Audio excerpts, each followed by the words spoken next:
1879년 황해도 해주에서 태어난 안중근. 조선 말기 격변의 시대, 서양 열강과 일본의 침입이 본격화되던 때였습니다. 평범한 유학자 집안의 아들이었지만 어린 시절부터 나라의 운명을 깊이 고민했습니다. 아버지 안태우는 덕망 높은 선비이면서도 개화 사상에 관심이 많았고 어머니 조마리아는 천주교 신자였습니다. 이런 환경에서 자란 안중근은 전통과 근대가 공존하는 독특한 교육을 받을 수 있었습니다. 그는 한학의 바탕 위에 서구 문물을 접하며 국제적 안목을 기를 수 있었습니다.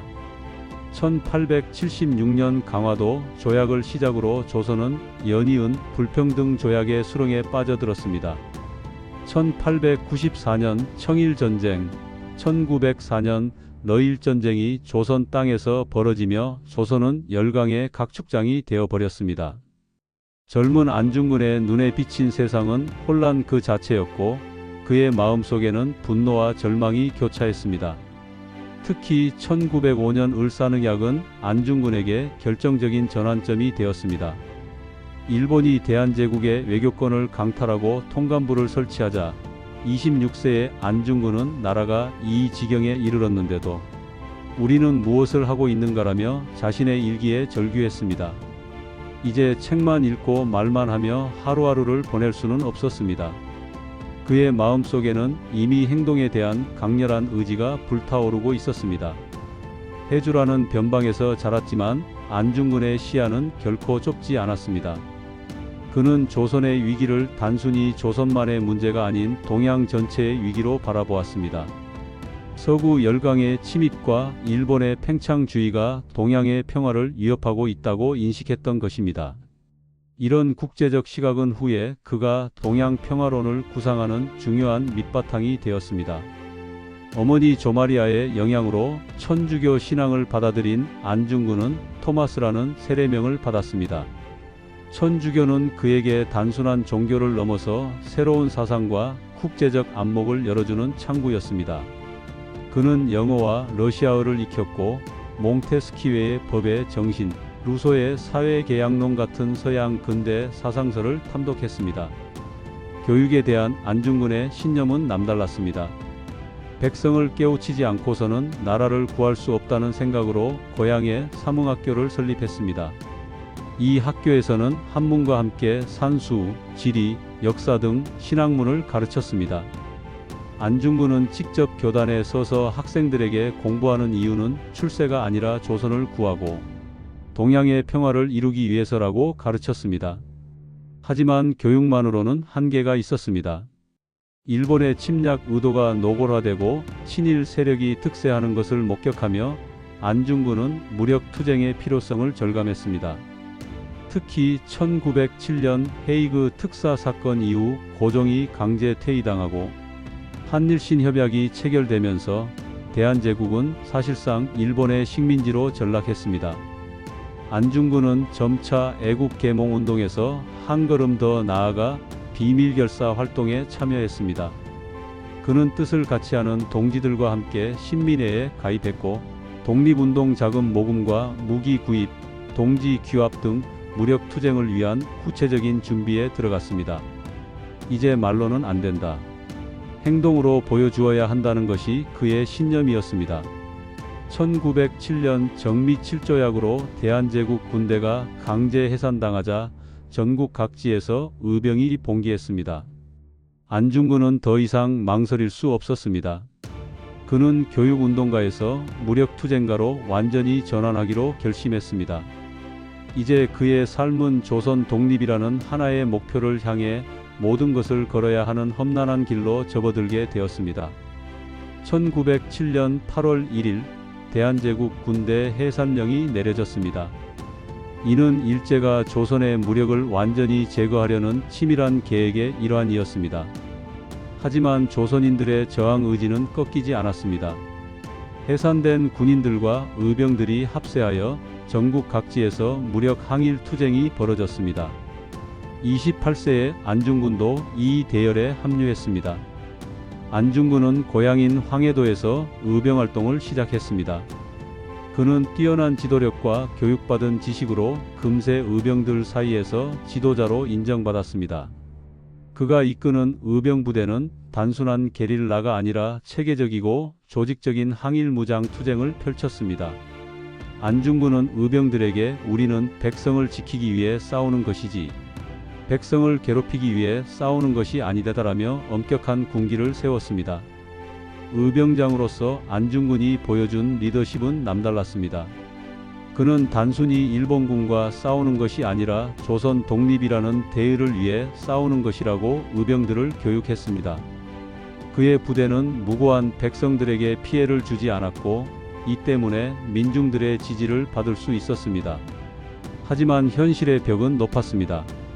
의병들의 무기는 구식 화승총이나 죽창에 불과했고 일본군은 최신식 무기로 무장하고 있었습니다.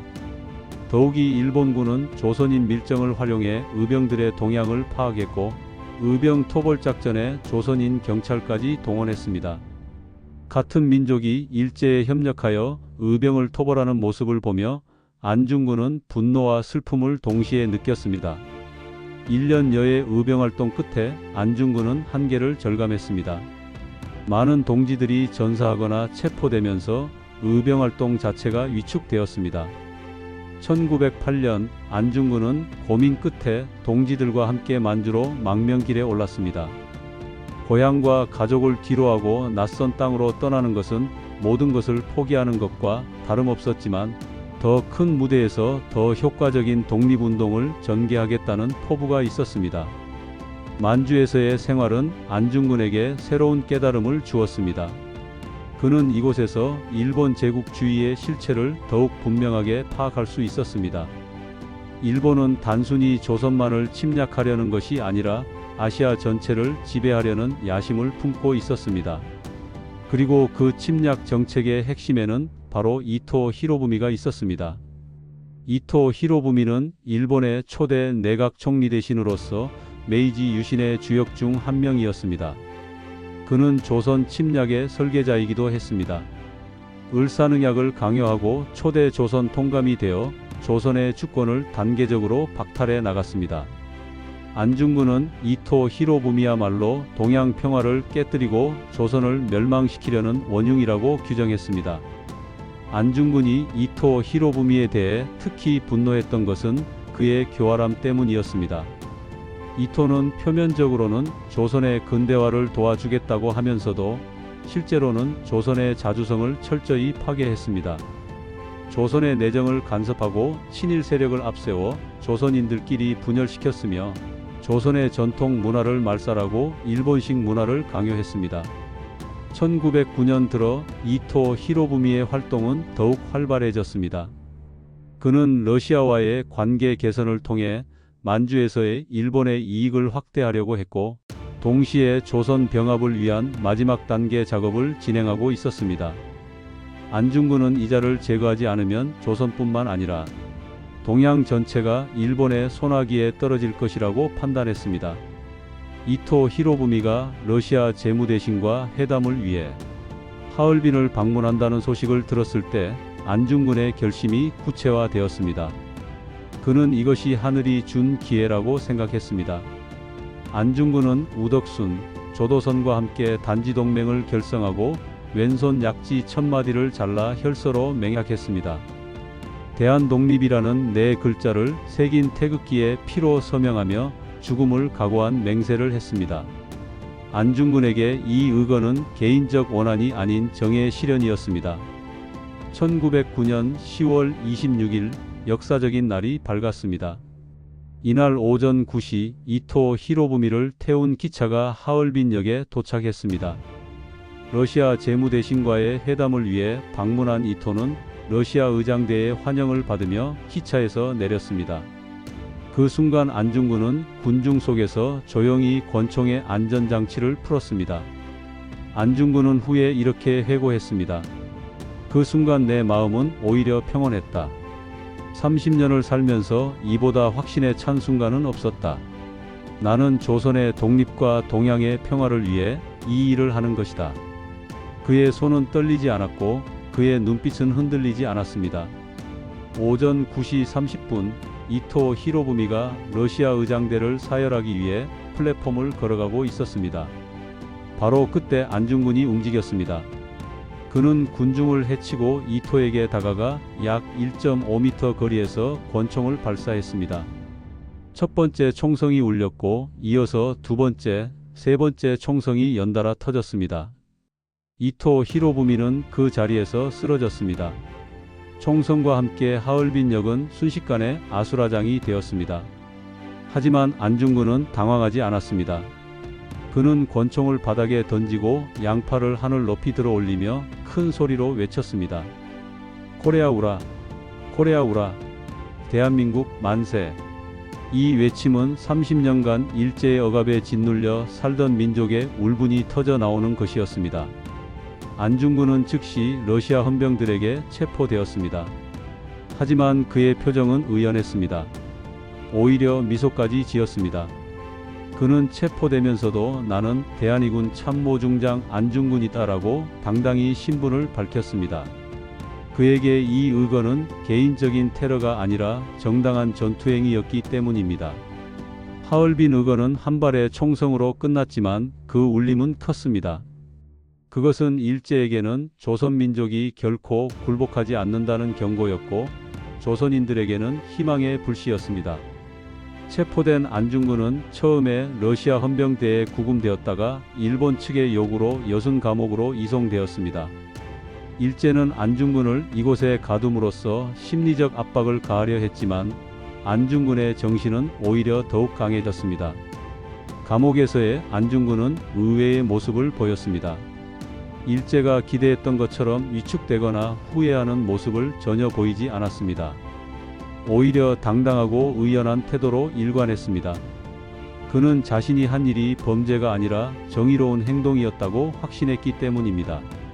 재판이 시작되자 안중근은 자신의 신념을 당당히 밝혔습니다. 그는 법정에서 나는 대한의군 참모중장으로서 적장을 처단한 것이다라고 주장했습니다. 또한 그는 이토의 죄상을 15개 조목으로 정리하여 조목조목 설명하며 자신의 행동이 정당하다고 변론했습니다. 한국 황제 모독죄, 한일협약 강요죄, 동양평화 파괴죄 등이 그 주요 내용이었습니다. 특히 인상적인 것은 안중근이 동양평화에 대한 자신의 철학을 피력한 것입니다. 그는 이토 히로부미가 동양평화를 파괴한 장본인이라고 규정했습니다.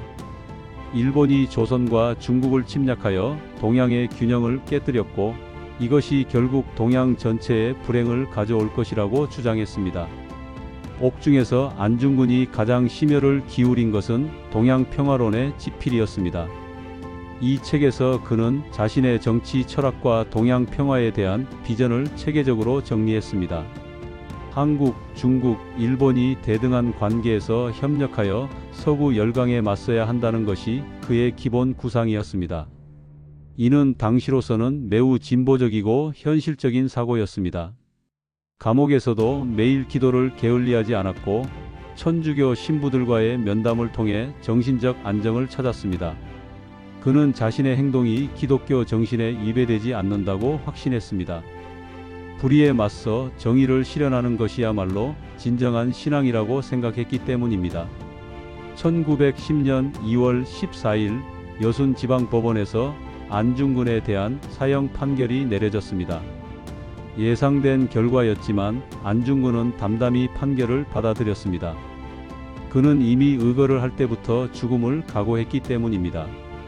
오히려 그는 내 목숨 하나로 조선의 독립 의지를 세계에 알릴 수 있다면 그것으로 족하다고 말했습니다. 사형 집행일이 다가올수록 안중근의 마음은 더욱 평온해졌습니다. 32년의 짧은 생애를 돌아보며 자신이 할 수 있는 최선을 다했다고 생각했기 때문입니다. 그는 동지들과 가족들에게 유서를 썼습니다. 어머니 조마리아에게 보낸 편지에서 아들은 조선의 아들로서 해야 할 일을 했을 뿐입니다. 언젠가 조선이 독립하는 날 어머니께서는 아들을 자랑스러워 하실 것입니다. 라고 썼습니다. 안중근은 후배 독립운동가들에게 당부의 말도 남겼습니다. 내가 이토를 죽인 것은 시작일 뿐이다. 여러분들이 계속해서 조선의 독립을 위해 싸워주길 바란다. 비록 내가 먼저 가지만 조선의 광복을 보는 날까지 투쟁을 멈추지 말아달라. 그의 죽음이 끝이 아니라 새로운 시작이 되기를 바라는 간절한 마음이 담겨 있었습니다. 1910년 3월 26일 오전 10시 드디어 사형 집행 시간이 다가왔습니다. 안중근은 평소와 다름없이 차분한 모습으로 처형장으로 향했습니다. 검은 한복을 깔끔히 차려입고 머리를 단정히 빗었습니다. 마지막까지도 조선인의 품격을 잃지 않으려고 했습니다. 교수대 앞에 선 안중근은 마지막 말을 남겼습니다. 나는 평화를 사랑한다. 그러나 나의 평화는 정의로운 평화여야 한다. 일제가 강요하는 굴종의 평화는 진정한 평화가 아니다. 교수형 직전 그는 큰 소리로 외쳤습니다. 대한독립 만세! 대한독립 만세!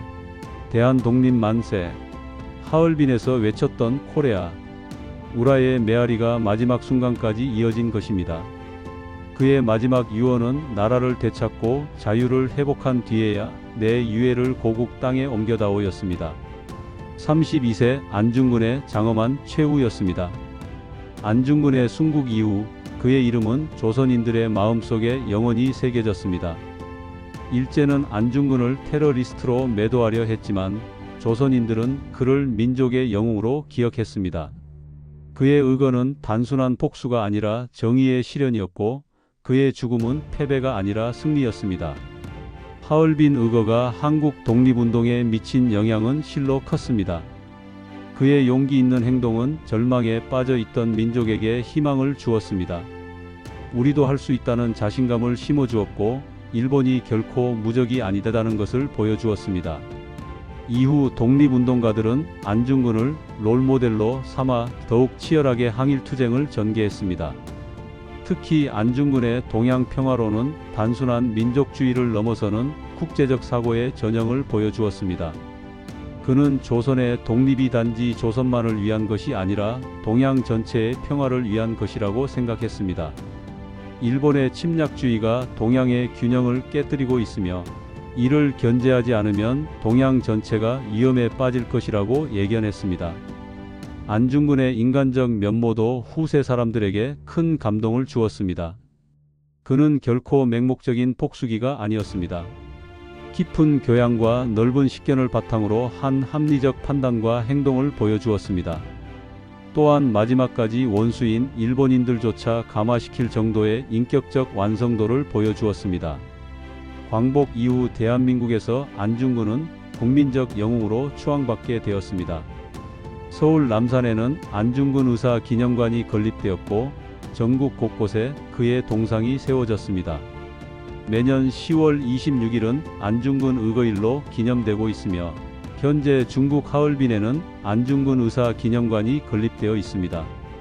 무엇보다 안중근 의사가 오늘날 우리에게 주는 가장 큰 의미는 불굴의 신념과 실천 정신입니다. 그는 절망적인 현실 앞에서도 포기하지 않았고 말로만 하는 애국이 아니라 행동하는 애국을 보여주었습니다. 개인의 안위보다는 민족과 정의를 위해 자신을 희생하는 숭고한 정신을 실천했습니다. 안중근이라는 이름은 이제 개인을 넘어 불굴의 독립정신, 정의에 대한 신념, 조국에 대한 사랑을 상징하는 영원한 이름이 되었습니다. 안중근, 그 이름은 영원히 대한민국의 심장 속에 살아있다. 재미있게 보셨다면 구독과 좋아요도 눌러주세요. 국헌이었습니다.